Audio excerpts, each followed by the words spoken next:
안녕하세요. 이 채널의 사연을 모두 다 들은 열렬한 팬입니다. 시어머니가 좋아하시는 채널이라 저도 옆에서 같이 듣고 매니아가 되었답니다. 제 나이가 조금 들었더니 얼마 전에 손주를 보게 되었네요.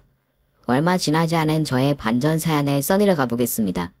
꼭 들어주세요. 조금 형편이 좋지 않은 집안에서 성장해서 식당에서 일하며 경제활동을 시작했습니다. 8년 동안 돈을 벌면서 부모님께 도움을 드렸고 동생들 용돈도 줘가면서 지냈어요. 악착같이 돈을 벌어도 모자랄 판이지만 저는 다같이 잘 먹고 살았으면 하는 마음이 커서 가족들에겐 베풀면서 살았던 것 같습니다. 29살에 중매로 남편을 만나 결혼하게 되었어요. 일하던 식당을 그만두고 시부모님이 운영하는 떡집에서 일하기 시작했죠. 남편도 같이 일해서 네 사람이 분담을 잘해서 비교적 노동이 적었어요. 물론 저의 주관적 생각이니 떡집이 무조건 편하다고 생각은 하지 말아주세요. 아무튼 저는 시부모님과 함께 일하는 것도 좋았고 같이 사는 것도 좋았어요. 그래서 분가를 하지 않기로 결정했답니다. 저보다 3살, 5살 어린 시동생이 있었는데 두 사람은 가업에 동참하지 않고 대학교를 나와 좋은 회사의 직장인으로 지냈어요. 결혼한 지 2년 만에 매우 기쁜 일이 생겼어요. 귀엽고 사랑스러운 쌍둥이 아들을 낳았답니다. 그리고 그 해에 시동생 둘이 2달 차로 장가를 가서 동서 둘이 생겼어요. 나한테 동서가 생기다니 이런 날이 올 거라는 건 알았는데 막상 새 식구가 생기니까 엄청 신기하다. 큰 동서, 작은 동서, 우리 잘 지내보자. 형님, 잘 부탁드려요. 저희가 직장 생활을 하니 시댁에 자주 못 오더라도 이해해 주세요. 우리 큰형님은 마음이 넓으셔서 이해해 주실 거예요. 맞죠, 큰형님? 그래, 이해해 줘야지. 난 밑에서 고생하며 일하는 데다 살림까지 해야 하니 얼마나 바쁘고 피곤하겠어. 나는 다 이해할 테니까 서방님들하고 싸우지 말고 잘 살기만 해. 그런데 형님, 다음 주 목요일에 아버님 생신이던데 어떻게 해야 해요? 그러게요. 저희가 회사에서 끝나고 시댁에 가면 8시가 넘어갈 텐데 어떡하죠? 자기들은 신경 쓰지 마. 내가 알아서 생신상 차릴 테니까. 맏며느리가 괜히 맏며느리겠어? 그럼 저희 둘이 수고비를 드릴게요. 돈을 주겠다고? 왜? 형님 혼자 힘드실 테니 뭐라도 해드려야죠. 됐어. 자네들이 남도 아닌데 왜 돈을 주나? 나 혼자 해도 충분하니까 괜히 신경 쓰지 마. 동서들은 직장인이었으니 그 정도는 이해하고 넘어갔습니다. 게다가 저는 시부모님과 같이 일하고 있으니 먼저 퇴근해서 생신상을 차리면 되는 거라서 전혀 기분이 상하거나 서운하지 않았습니다. 그런데 동서들은 제가 주는 배려를 권리로 생각했는지 몇 달 뒤부터 저에게 말실수를 하더라고요. 형님, 반찬이 조금 짜네요. 그러게요. 어머님, 아버님이 드실 건데 너무 짜게 됐네요. 짜다고? 어머님은 간이 딱 좋다고 하셨는데. 에이, 형님, 젊은 저희 입맛이 정확하죠. 앞으로는 이것보다 싱겁게 하세요. 맞아요. 형님의 반찬은 너무 간이 세요. 그리고 형님, 제 젓가락 떡다기로 주셨네요. 키높이가 안 맞아서 조금 불편하네요. 휴, 큰 동서, 작은 동서. 내가 식당 종업원이야? 팝상 앞에서 날 혼내는 거니? 형님, 그럴 리가요. 저희는 그냥 조금 더 건강에 맞게 드시라고 드리는. 시끄러워. 평생 이렇게 간에 맞춰서 먹었는데 왜 자네들이 감나라 배나라야? 그리고 작은 동서는 손이 없어? 젓가락이 짝짝이면 직접 바꿔서 먹으면 되잖아. 자네들이 상 차리는 거 도와주고 그런 말을 해도 괘씸한데 아무것도 안 하고 먹으면서 그런 소리를 해. 둘 다 사회생활한 지 꽤 됐으면서 왜 이렇게 철이 없는 거야? 제가 웬만하면 화를 내지 않으려고 했는데 동서들이 제가 차린 음식을 지적하니 기분이 몹시 나쁘더라고요. 따끔하게 한 소리 했더니 한동안 조용했는데 얼마 뒤 시부모님과 일하는 떡집에서 가족들끼리 먹을 떡을 챙겨왔는데 그거를 먹으면서 또 지적을 하더라고요. 형님, 떡이 왜 이렇게 달아요? 그러게요. 떡이 이렇게 달아서 사람들이 많이 찾아요. 이렇게 팔면 손님들 몸이 안 좋아지는 거 아닌가? 동서들 또 그러네. 떡이 밍밍하면 되겠어? 당연히 달달해야지. 그리고 남의 건강 걱정하기 전에 자네들이 하는 말 때문에 상처받을 시부모님이나 걱정해. 말을 함부로 내뱉는 동서들에게 큰 소리를 쳤더니 고개를 벅더니 죄송하다고 했습니다. 그런데 이미 기분이 상했으니 동서들과 말도 섞고 싶지 않았어요. 동서들은 직장 생활한다며 시댁에서 일손이 필요할 때 부르면 한 번도 오지 않았어요. 시동생들이 중간에서 일 시키지 말라고 막기도 했고요. 시간이 갈수록 동서들이나 시동생들은 점점 밉상으로 보였습니다. 3년 뒤 동서들은 자식들을 낳고 더 바빠지면서 시댁에 오는 일이 명절 빼고는 없었습니다. 시부모님 생신 때도 용돈 입금하는 것으로 대신하더라고요. 6개월 뒤 시아버지가 위암 확진을 받고 투병 생활을 하게 되셔서 집안이 거의 눈물바다가 되었습니다. 저는 시집와서 시아버지를 거의 친아빠처럼 생각하고 살아서 그런지 진짜 가슴이 아팠어요. 시어머니와 남편, 제가 셋이서 돌아가면서 병원에 갔고 나머지 2사람은 떡집에서 일했습니다. 그런데 시동생들과 동서들은 주말에 잠깐 다녀갔어요. 아무리 사는 게 바쁘고 피곤해도 그렇지 어떻게 집안 시아버지가 아픈데 그렇게 무관심한지 이해도 안 됐고 미움은 훨씬 더 커졌습니다. 동서들은 아버님이 아프신 게 아무렇지 않은가 봐? 오늘도 억지로 왔지? 표정에 다 쓰여 있어. 형님? 무슨 말씀을 그렇게 하세요? 저희도 가슴 아파요. 슬프다고요. 저희라고 자주 오기 싫겠어요? 집도 멀리 이사했고 직장 생활이랑 육아랑 같이 해서 도저히 시간이 나지 않는다고요. 작은 형님 말씀이 맞아요, 큰형님. 저희가 놀면서 안 오는 게 아니잖아요? 저나 작은 형님이나 애가 둘이에요. 직장 다녀오면 육아다 살림이다 얼마나 바쁜지 아세요? 전업주부이면 여기 와서 붙어있을 수 있겠죠. 하지만 저희도 뼈 빠지게 일한다고요. 먹고 살기 빠듯하단 말이에요.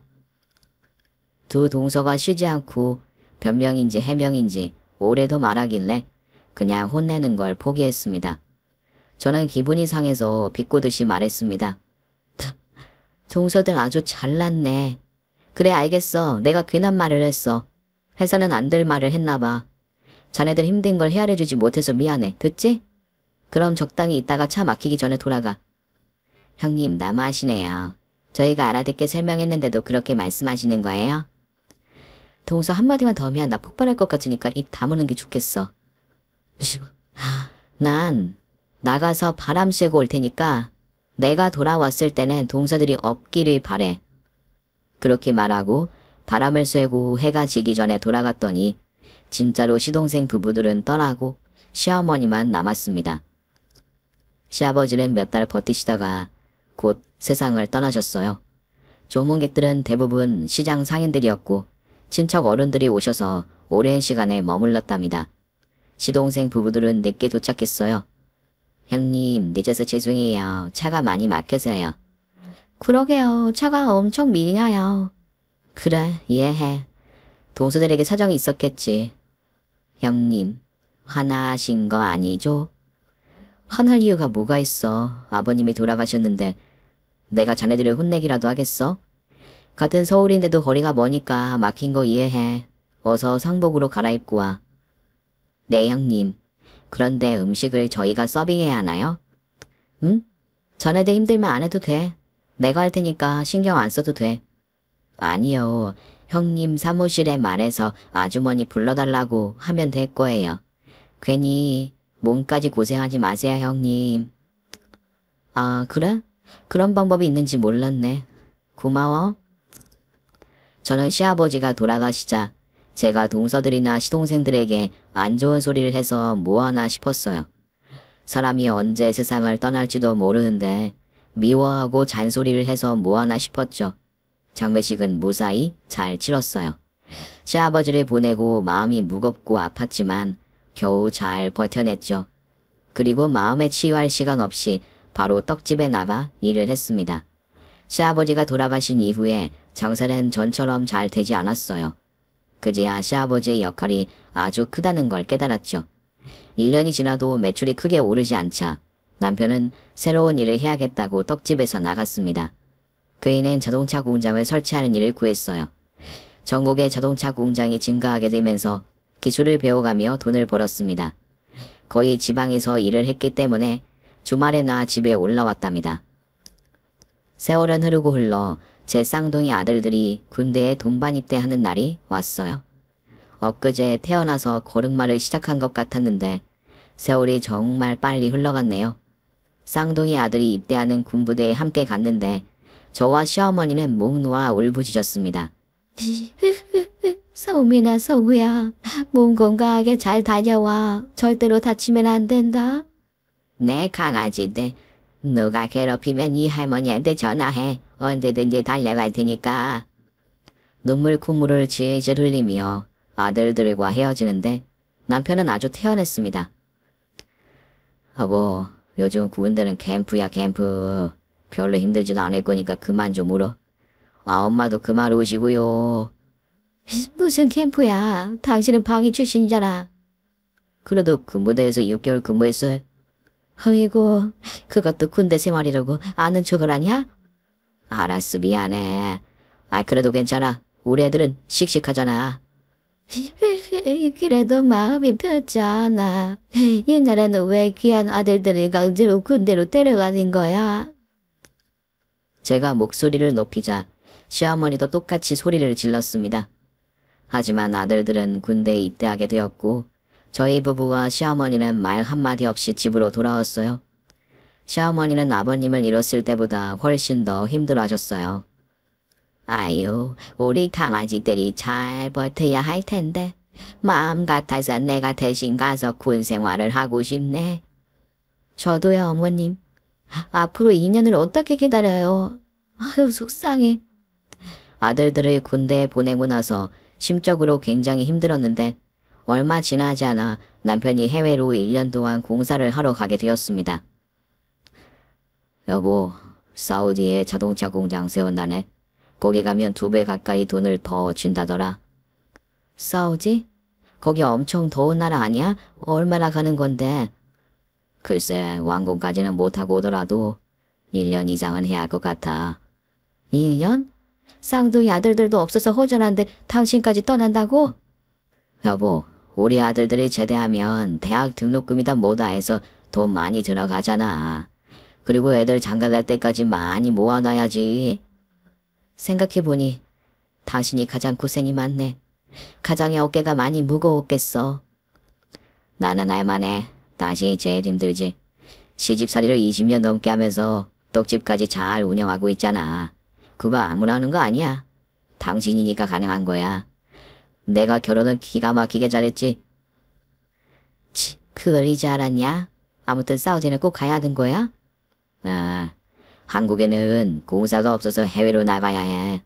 일할 자리가 있으니까 감사하게 생각하고 가야지. 당신까지 가면 이젠 어머님이랑 나랑 둘이서 2년 동안 지내야겠네. 여보, 미안해. 능력 있는 남편 만났으면 고생 안 하고 잘 살았을 텐데. 염치없지만 엄마 좀 잘 부탁해. 고생은 무슨. 이 정도 고생도 안 하고 사는 사람이 세상에 어디 있어.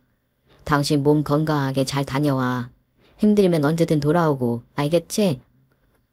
그렇게 남편마저 사우디로 떠나게 되면서 시어머니와 저 둘만 남았어요. 떡집은 장사가 보통 정도였고 더 나아지지 않았습니다. 그런데 2달이 지나고 더 큰일이 생겼어요. 건강하던 시어머니가 일하던 중 쓰러져서 병원으로 급히 모셔갔습니다.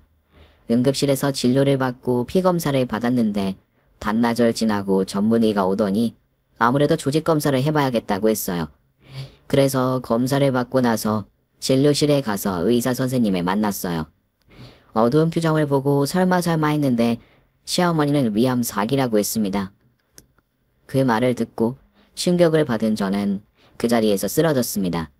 정신을 차리고 꿈인지 생시인지 헷갈렸는데 병실에서 환자복을 입고 계신 시어머니를 보고 현실인 걸 깨달았죠.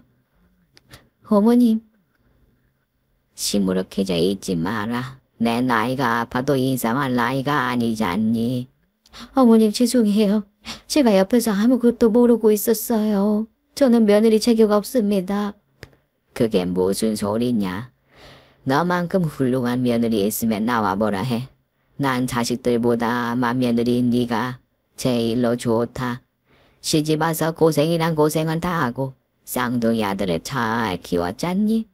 그리고 떡집도 네가 있으니까 뭘 안닫고 유지가 되는 거야. 큰애야, 난 너와 함께 살아서 참 좋았다. 저야말로 어머님과 살아서 좋았어요. 사실 친정 부모님보다 어머님이 더 좋아요. 부모님은 제가 맞이고 딸이라서 엄청 부려먹었어요. 그래도 부모님을 미워하지 마. 미워하는 건 아니에요. 그래도 어머님이 저에겐 진짜 부모님 같았다고요. 친정 부모님이 서운하더라도 어쩔 수 없어요. 저를 딸처럼 아껴준 어머님께 진심으로 감사하니까요. 그래, 고맙다. 우리 둘 다 서로에게 많이 의지했지. 지난 날을 생각해보니 참 재밌었다. 어머님, 앞으로 살 날도 많고 재밌을 일이 많을 거예요. 우리 쌍둥이들 장가가고 애기 낳는 것도 다 보셔야죠. 그래, 내가 기운 내서 오래오래 살아보마. 우리 큰매들이한테 실망 끼치지 않게 아주 오래 살아남을게. 시어머니는 암이 전이 되어 수술이 불가능하다고 해서 항암 치료만 하셨어요. 2차례 치료를 받고 많이 힘드셨는지 저에게 집으로 가자고 하셨습니다. 큰애야, 나 너무 아프다. 이거 더는 못하겠어. 병원에서 누워서만 지내느니 우리 집으로 돌아가는 게 낫겠어. 여기 냄새도 싫고 이 옷도 너무너무 싫다. 어머님 그래도 치료를 받으셔야죠. 아니야. 소용없다는 건 너도 알잖아. 의사 선생님이 말기나 다름없다고 한 거 들었잖니. 이제 그만 집으로 가서 쉬고 싶다. 그리고 네 남편도 다음 주에 온다면서. 나 때문에 그 먼 나라에서 다시 돌아오게 되었으니 미안해 죽겠다. 아무튼 난 집에 가고 싶다. 저는 눈물을 훔치며 시어머니의 소원을 들어드리기로 했습니다. 집으로 모셔갔더니 그제야 시원한 미소를 보이셨습니다. 이제야 좀 살 것 같네. 너무 좋다 우리 집. 어머님, 제가 조금 알아봤는데요. 개 구충제가 암에 좋다고 하던데 한번 드셔보지 않겠어요?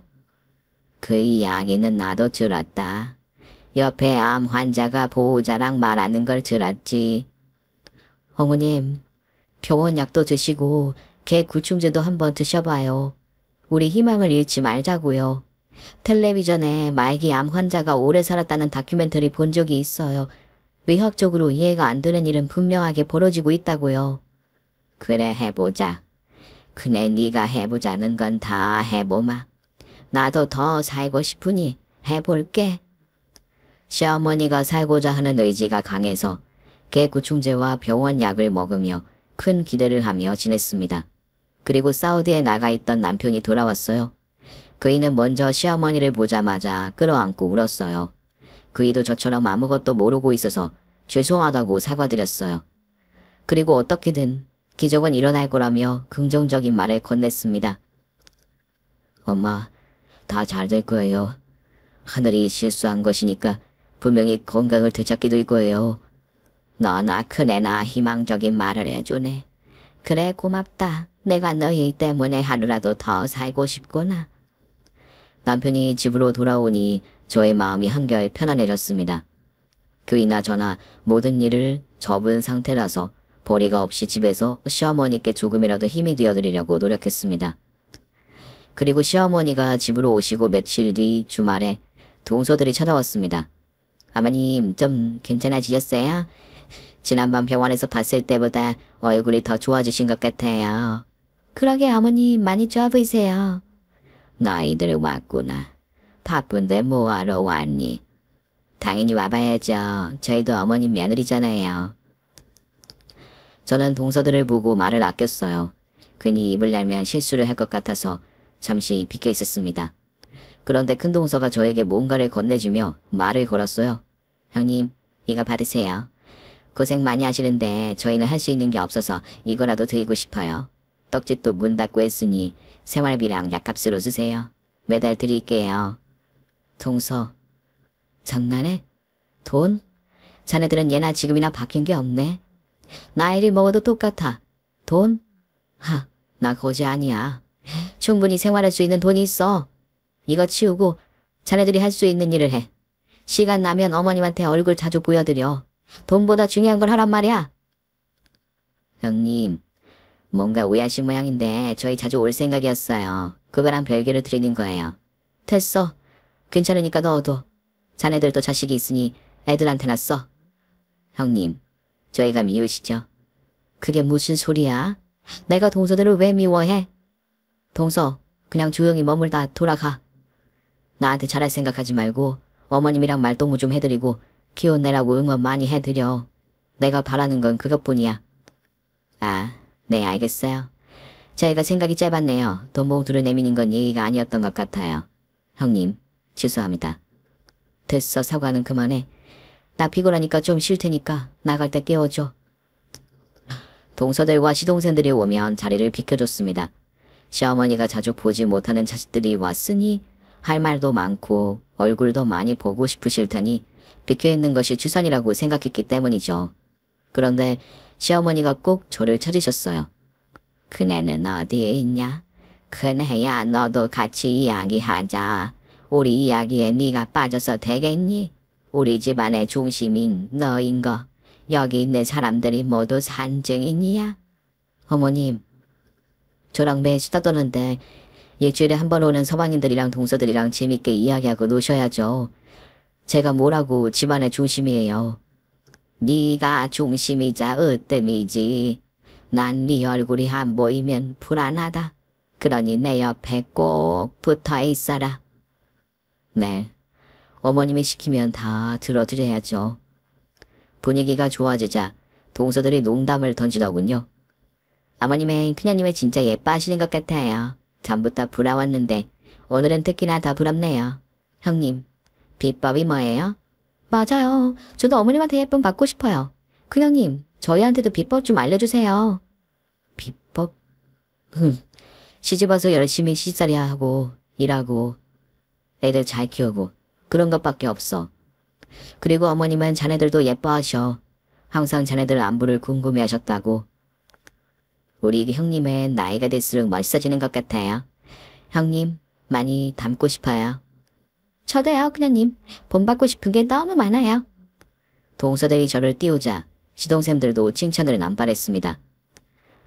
형수님, 저희 집안에 진짜 주인은 형수님이세요. 시집와서 정말로 고생 많으셨고 수고 많으셨어요. 제 이름으로 감사하게 생각하고 있습니다. 다들 왜 이러실까? 제가 대단한 일을 한 것도 아니고 시집 잘 와서 잘 산 것밖에 없어요. 다들 그만해요. 어머님이 저를 띄우니까 다들 비행기를 태우잖아요. 어머님, 오늘처럼 웃는 날이 더 많았으면 좋겠어요. 꼭 회복해서 나으세요. 기적이라 생각하지 말고 가능한 현실이라고 믿으셔야 해요. 아셨죠? 그래. 내가 큰애 너한테는 꼭 빚을 갚아야 하니 건강하게 나아서 너에게 애미 노릇을 조금이라도 더 할 거야. 시동생 부부들이 매주 주말마다 찾아오니 좋긴 했지만 조금은 어색했습니다. 다행히 시어머니는 개구충제를 드셔서 그런 건지 자식들을 자주 봐서 그런 건지 몸이 갈수록 좋아지셨어요. 나중엔 시어머니가 제 식사를 챙겨주시기도 했답니다. 큰애야, 오랜만에 솜씨 좀 발휘해봤다. 와, 어머님 표 된장찌개에 콩나물 무침 그리고 매실 장아찌까지 정말 감동이에요. 그러게요, 엄마. 이게 얼마만에 엄마가 차려준 밥이요. 진짜 몸이 좋아지셨나 보네. 역시 하늘이 실수한 거였어요. 둘 다 많이 먹어라. 내가 얼마나 살지 모르겠지만 힘이 닿는 날엔 이렇게 밥을 차려줘마. 더 해줄 수 있는 게 없어서 미안하다. 어머니, 얼마나 살지 모른다니요. 지금 몸 건강해지는 거 모르세요? 시험 보고 뭐고 그런 말은 믿지도 말고 생각도 하지 마세요. 현재만 생각하세요. 내가 또 말실수를 했네. 그래, 그래, 네 말대로 현재만 생각하마. 지금은 몸이 아주 가볍다. 얘들아, 우리 여행을 다녀오는 게 어떻겠냐? 너희 동생들까지 다 불러서 가족여행을 한번 가고 싶은데 말이야. 여행이요? 어머님 몸이 좋아지셨으니 경치 좋은 데 가서 바람 쐬고 오면 좋긴 하겠죠. 여보, 어때? 나야, 당신이 하자고 하면 무조건 오케이지. 좋아, 그럼 서방인들한테 연락해봐. 그래서 남편이 시동생들한테 연락했더니 시간이 되지 않는다며 단칼에 거절했습니다. 조금 예상은 했지만 고민 없이 안 된다고 하니 서운하더라고요. 또 시어머니가 실망한 얼굴을 보이니 마음이 좋지 않았죠. 그래도 여행은 계획한 대로 아주 경치 좋은 지방으로 다녀왔어요. 꽃 구경도 하고 시원한 계곡물에 발도 담그고 재밌는 시간을 보내고 왔어요. 집으로 다시 돌아온 시어머니는 건강하게 보이는 날도 있었고 그렇지 않은 날도 있었어요. 그날 컨디션에 따라 하루의 분위기가 달라졌답니다. 어머님, 오늘은 몸이 불편하세요? 침대에서 계속 누워만 계시네요? 아, 조금 아프네. 내가 밥 해주려고 했는데 안 되겠구나. 미안하다. 미안하긴요. 오늘 약 잘 드시고 푹 쉬세요. 제가 옆에 있으니까 안심하시고요. 네 남편은 어디 갔니? 네, 떡집을 다시 열었어요. 계속 타다드는 것보다 조금이라도 장사하는 게 좋을 것 같다네요. 그러고 보니 우리 떡집이 문을 꽤 오래 닫았구나. 단골 손님들이 다 떨어져 나가지 않았을지 걱정이네. 그이 말 들어보니까 손님들이 저희 집 사정을 다 알고 있어서 이해해주고 있다네요. 어머님이 빨리 나으셔서 가게에 나오셨으면 좋겠다는 말을 자주 듣는데요. 어머, 감사해라. 우리 손님들 만나려면 빨리 건강을 되찾아야겠구나. 네, 어머님. 지금 아주 잘하고 계시니까 몇 달 뒤면 떡집에 가서 재밌게 일하실 수 있을 거예요. 저는 시어머니가 말기암 환자라는 생각을 머릿속에서 완전히 지워버렸기 때문에 진심으로 회복해서 함께 떡집에 복귀하기를 기대하고 있었습니다. 병원에서 벗어나 집에서 지내기 6개월이 지나자 진짜 기적이 있을 것 같은 느낌이었어요. 병원에서는 얼마 살지 못한다고 했으나 개구충제를 드시며 좋은 생각을 많이 하고 스트레스를 받지 않으셔서 그런지 어머님이 완전히 나을 것 같았어요. 그런데 2개월이 더 지나자 시어머니의 안색이 많이 어두워졌습니다. 그네야 나 물 좀. 네, 어머님. 바로 또 올게요. 저는 물을 떠서 어머님 입에 가져다 댔어요. 너 지금 뭐 하냐? 어머님이 물 드시고 싶다고 하셨잖아요. 내가 언제? 물좀 치워라. 제가 착각했나 봐요. 죄송해요, 어머님. 그런데 밥을 언제 먹냐? 정신이 깜빡한 시어머니를 모른 척하려고 했는데 식사를 연달아 드시면 안 되니 솔직하게 말씀드렸어요. 어머님, 깜빡하셨나 봐요. 1시간 전에 식사하셨어요. 그게 무슨 소리냐? 내가 무슨 밥을 먹었다고 그래? 너 설마 나 굶기려고 거짓말하는 거냐? 어머님, 그럴 리가요. 아까 분명히 식사하셨어요. 이제 나도 내가 귀찮은 거지. 그래서 정신 나간 노이 취급하는 거지. 절대 아니에요, 어머님. 제가 어머님한테 밥 차려주기 싫어서 거짓말할 사람으로 보이세요? 그걸 내가 어떻게 하냐? 얇게 물속은 알아도 한 끼 사람 속은 모르는 법이야. 네가 날 미워해서 밥을 굶기려고 하는 말인지 아닌지 어떻게 알아? 나 배고프니까 밥 차려와라. 어머님, 그럼 탈라요. 대신 간식이라도 챙겨드릴게요. 싫어. 밥 줘, 밥. 하얀 쌀밥에 김치 얹어서 먹고 싶단 말이야. 하는 수 없이 밥을 반 그릇만 떠서 식사를 챙겨드렸습니다. 시어머니는 밥이 모자란다며 고래고래 소리 질렀어요. 더 드셨다간 진짜로 취할 것 같아 안 된다고 확실하게 말씀드렸습니다. 어머님 안 돼요. 드시고 누워 계시기만 해서 적당히 드셔야 해요. 내가 이제 시엠이 말이 개떡같지 않으더니구나. 고집쟁이에 싸가지 않는 것 같으니. 죄송해요, 어머님. 화내고 욕하셔도 어머님 몸을 위해 과식은 금물이에요. 시어머니는 욕도 하고 돌아져서 하루 종일 입을 닫고 있기도 했습니다. 저도 사람인지라 뭔가 마음이 힘들어졌습니다. 며칠 뒤 주말, 동서 둘이 한 달 만에 시어머니를 만나러 집에 왔습니다. 제가 주말마다 얼굴 비추라고 그렇게 일러줬는데 약속을 지키지 않았네요. 동서들과 대화를 나누면 괜히 화를 낼 것 같으니 저는 아예 다른 방으로 들어가셨습니다. 모처럼 동서들을 만난 시어머니는 까르르 소리를 내며 좋아하셨어요. 한참 동안 말동무가 되어준 동서들이 그만 돌아가겠다고 저를 불렀습니다. 형님, 저희 그냥 가볼게요. 그래, 잘 들가. 형님, 이거 거절하지 말고 받으세요. 어머님 병원비랑 약값이에요. 형님 혼자서 다 감당하시지 말고 짐을 나눠요. 맞아요, 형님. 어머님 돌보는 것만으로도 힘드실 텐데 생활도 어려운 상황이니 꼭 받아주세요. 지금 뭐 하자는 거야? 돈 몽투만 던져주고 말겠다는 거야? 자네들 요즘 어머니 뵈러 오기 싫어서 돈으로 떼오겠다는 거야? 이거 치워. 우리 집 형편이 아무리 어려워도 생활비 정도는 있어. 돈 보태지 말고 주말마다 어머님 뵈러 와. 오늘도 자네들이 와서 어머님이 신나게 웃으신 거 봤지? 그러니까 바쁘더라도 시간 쪼개서 찾아와. 아, 네. 그럼 그렇게 할게요. 힘드실 텐데 도움이 되어드리지 못해 죄송해요. 큰형님, 저희 다음 주에 올게요. 작은이님 가요. 그렇게 동서들은 급하게 시댁에서 빠져나갔습니다. 그리고 시어머니는 동서들이 나가자 저에게 퉁명스럽게 말했어요. 너는 좀 웃고 있으면 안 되냐? 누가 죽기라도 했냐? 죄송해요. 피곤해서 그런가 봐요. 내 뒤치다거리를 해서 기운 빠지냐? 오냐? 내가 하루 빨리 저승길에 오르도록 하마. 죄송해요. 인상 풀고 있을게요. 뭐 필요한 거 있으세요? 됐다, 네 얼굴 보니까 뭘 시키지 못하겠구나. 저 여기 앉아있을 테니까 필요하거나 불편한 게 있으면 말씀하세요. 네가 거기 앉아있는 게 불편해? 그런 표정 하고 있으니까 있던 기운도 사라지는 것 같다고. 저에게 예민하게 구는 건 몸이 아파서 나타나는 현상 중 하나라고 생각해서 마음에 담아두지 않았고 끝까지 시어머니 옆에 머무르며 챙겨드렸어요. 일주일 뒤 동서들이 약속대로 찾아와서 저는 방으로 들어가 누웠습니다. 한참 동안 수다꽃이 피웠는데 말씀을 많이 하신 시어머니가 잠들었는지 고요함이 찾아왔어요. 동서들이 수고가 많은 것 같아 차라도 한 잔씩 주려고 나가려는데 두 사람의 대화가 절 멈칫하게 만들었습니다. 동사, 잘 좀 넣어봐. 형님한테 데기지 않게 잘해보라고. 너무 작아서 안 들어가요. 형님이 좀 벌려주세요. 쉿, 형님이 듣겠어.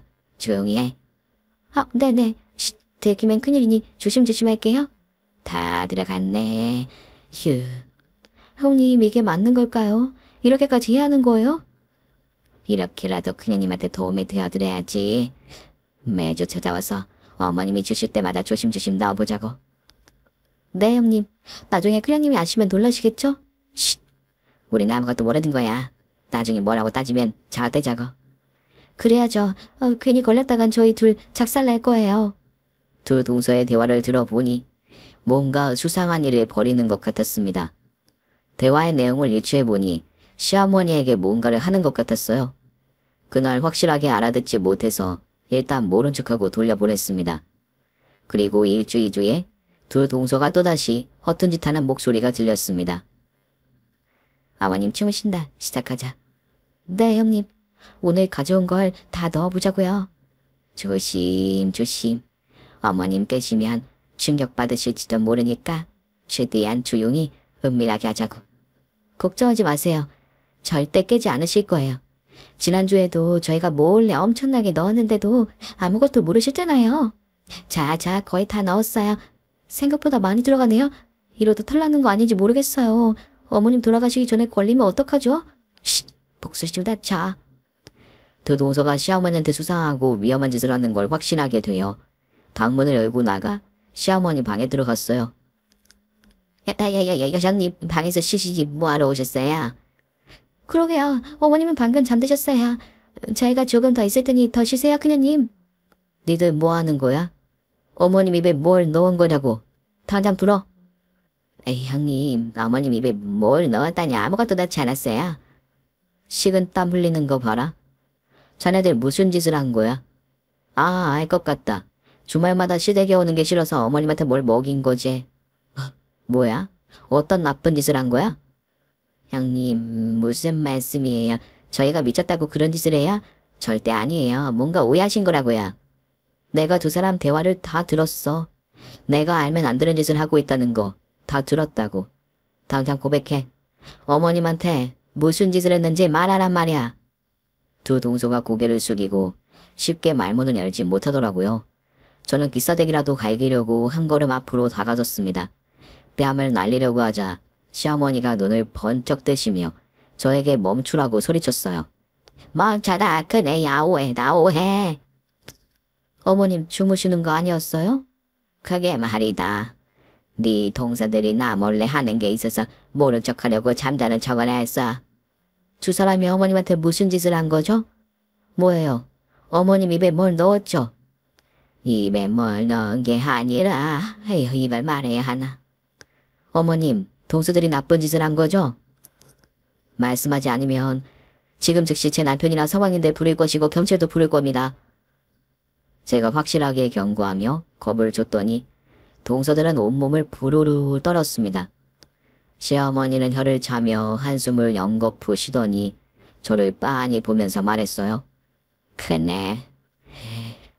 나는 눈치가 없어도 너무 없다. 네가 반듯하고 착실한 건 알겠는데 왜 이렇게 눈치가 없니? 어머님, 그니 말 돌리지 말고 말씀해봐요. 동서들이 무슨 짓을 했는지. 네 눈으로 직접 봐라. 둘째 막내 며느라. 니들이 다 얻은 것 다 꺼내 보여줘라. 그러자 큰 동서가 시어머니한테 물었어요. 어머님, 다 알고 계셨어요? 그럼 그렇게 시끄럽게 소리를 내는데 모를 리가 있겠냐? 어서 꺼내서 보여줘라. 네, 형님이 신고까지 한다고 하니 사실을 밝혀야겠어요. 큰 동서가 몸을 움직이려 하자 막내 동서가 두 손을 들며 말했어요. 잠깐만요. 큰형님. 저희 이상한 짓 하지 않았어요. 아무것도 하지 않았으니 방으로 돌아가세요. 동서들, 지금 뭐 하자는 거야? 그리고 왜 자꾸 침대 밑을 흘끔 쳐다보는 거지? 둘 다 비켜봐.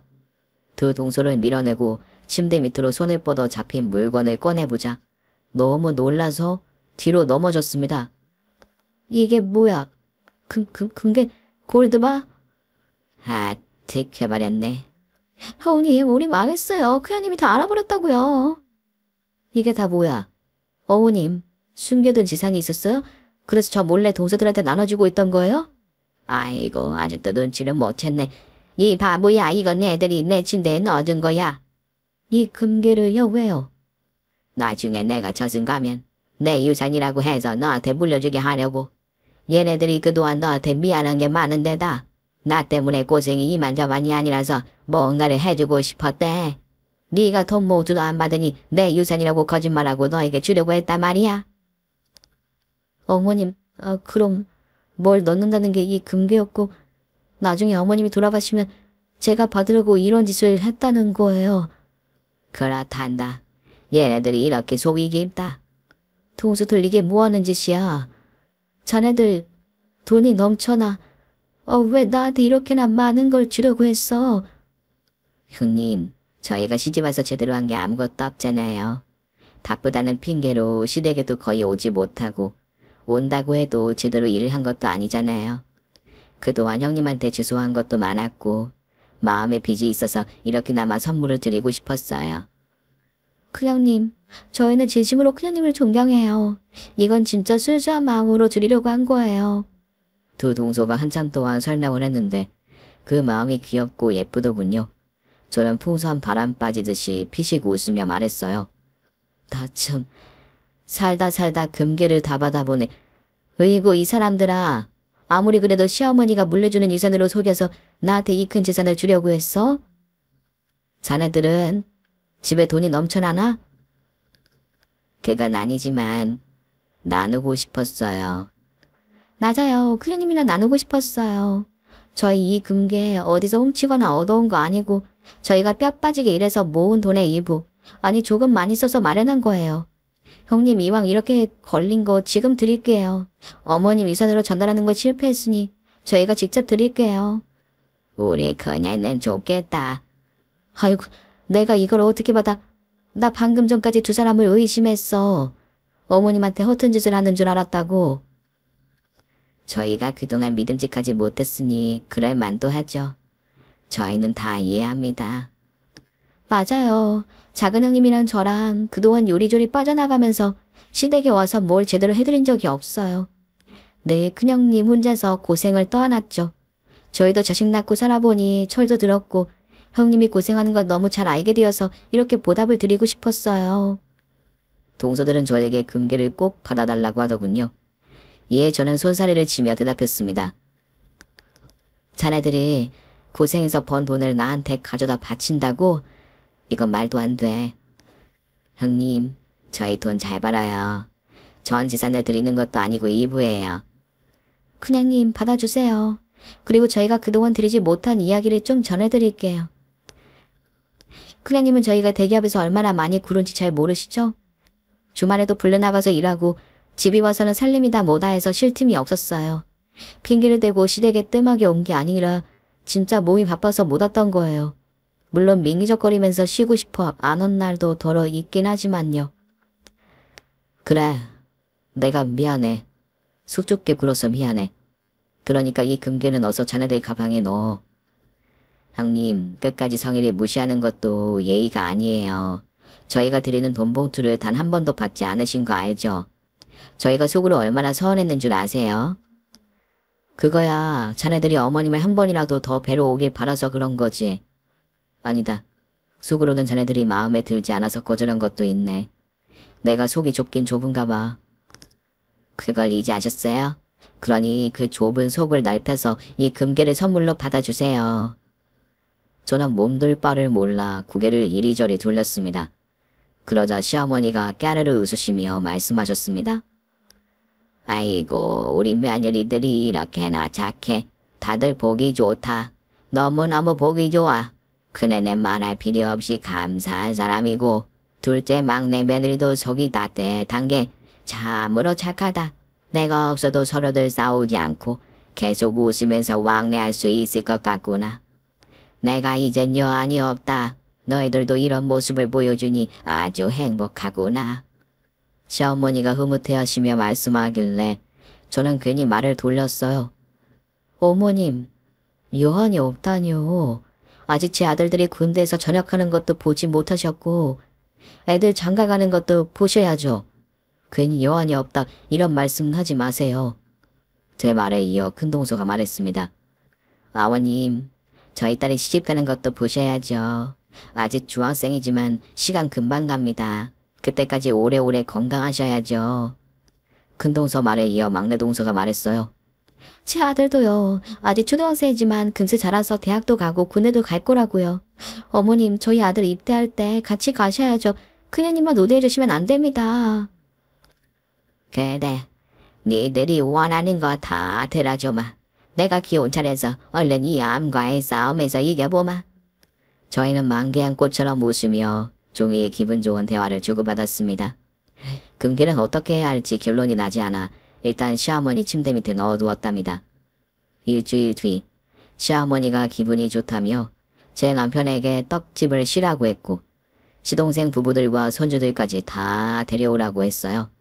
군대에 있는 제 쌍둥이 아들들만 제외하고 모두 시댁에 모였죠. 어머님은 식사를 잘하지 못하셨는데 빙그레 웃음을 지으며 가족들의 얼굴을 꼼꼼히 바라보셨어요. 어머님, 오늘 기분이 좋으시죠? 웃음이 떠나질 않으시네요. 그래, 기분이 너무 좋구나. 다들 잘 지내는 걸 보니 좋아, 아주 좋아. 그녀님이 여기서 대장이니까 앞으로 집합시키면 다들 군수리 없이 모이기로 해요. 저희도 이제 핑계대지 않고 부르시면 무조건 달려오겠습니다. 하하호호 화기애애한 분위기 속에 식사는 마무리되었고 정리를 하자 시어머니가 방에 가서 누우셨습니다. 저희는 조용히 거실에 앉아 있었는데 어머님이 저를 부르셨어요. 큰애야, 모두 다 데리고 이리 와라. 네? 네, 어머님. 다들 들었지? 들어가 보자. 안방으로 우르르 들어가자 시어머니가 엷은 미소로 말씀하셨어요. 다들 예쁘다. 보기 좋아. 이렇게 많지 내거라. 어머님, 그 말씀은 아까도 하셨잖아요. 그래도 한 번 더 말하고 싶었다. 큰애야, 내 침대 밑에 있는 금괴는 네가 받아줘라. 네 동서들이 비밀 작전까지 세웠는데 무시하는 건 예의가 아니지. 내 말 들어줄 거지. 저는 느낄 수 있었어요. 시어머니가 유언을 하고 있다는 것을요. 다른 식구들도 모두 저와 같은 마음으로 귀를 열고 어머님 말씀을 들었습니다. 네, 어머님, 받을게요. 동서들한테 선물 받았으니 제가 평생 잘할게요. 마지로서 잘 챙기는 어른이 되도록 노력할게요. 그래, 잘 생각했다. 큰애야, 둘째야, 막내야, 그리고 내 아들들, 손주들 모두 고마웠다. 내가 떠나면 너무 슬퍼하지 말아라. 그렇다고 너무 좋아하지도 말고. 이제 내가 갈 때가 온 것 같아. 오늘은 내가 눈 감는 날이지만 내 인생 최고의 날이었다. 다들 사랑한다. 그 말씀에 저와 동서들은 사랑한다는 말을 똑같이 건네드렸습니다. 저희도 어머님을 사랑해요. 맞아요, 어머님 사랑해요. 제가 제일 어머님을 사랑해요. 그리고 모두가 사랑한다고 말을 전하자 시어머니는 천천히 눈을 감으셨어요. 그리고 영원한 잠에 들었답니다. 고통스럽지 않게 편안하게 눈을 감으셨어요. 미소를 띤 얼굴을 보고 잠시 따라 미소를 지었지만 곧 눈물이 펑펑 흘러나왔습니다. 그렇게 시어머니를 떠나보내게 되었어요. 1년 뒤 제 쌍둥이 아들이 제대하고 집으로 돌아왔고 남편과 저는 떡집을 운영하면서 지냈어요. 시동생 부부들은 여전히 대기업을 다니며 바쁘게 살고 있었고요. 어머님 기일이 다가와서 제가 단톡방에 집합하라고 했더니 한 사람도 빠지지 않고 저희 집에 와서 제사상을 차렸답니다. 우리 어머님은 좋으시겠네. 제사상 차려주는 며느리 셋이나 있으니 말이야. 말이 셋이지 큰애님이 거의 다 하셨잖아요. 그야 내가 대장이니까 그런 거지. 다들 수고 많았어. 제사상을 다 차린 늦은 밤 시어머니한테 저를 울렸어요. 어머님, 거긴 어떠세요? 아버님 만나서 잘 지내고 있으신가요? 웃을 일이 많으세요? 가끔 저희 꿈에도 찾아와 주세요. 보고 싶습니다. 시어머니가 돌아가신 지 벌써 1년하고 2달이나 지났네요. 앞으로 시어머니께 보여드리고 싶은 게 많은데 하늘에서 내려다보고 계시겠죠? 저는 시어머니를 잊고 나서 친정 부모님을 자주 찾아뵙고 있어요. 그건 역시 시어머니의 유언이었습니다. 친정 부모님은 예전과 많이 달라졌어요. 형제 중 아무것도 해준 게 없는 큰딸에게 미안하다며 제 손을 꼭 잡고 놓아주시지 않았습니다. 시어머니 유언을 따르길 잘한 것 같다는 생각이 절로 들었죠. 저의 가난했던 유년 시절, 그리고 시집살이, 동서들과의 갈등, 사랑하는 시어머니를 떠나보낸 일까지 적어보았네요. 제 사연에 감동하는 분이 계셨으면 좋겠네요. 그리고 가족들에게 사랑을 나눠드리는 당신이 되길 소망합니다. 모두 행복하시고 좋은 나날을 보내세요. 감사합니다. 오늘 준비한 사연은 여기까지입니다. 재미있게 들으셨다면 구독과 좋아요, 알림 설정까지 눌러주세요. 그럼 저는 다음 사연으로 찾아뵐게요. 오늘도 건강하고 행복하세요.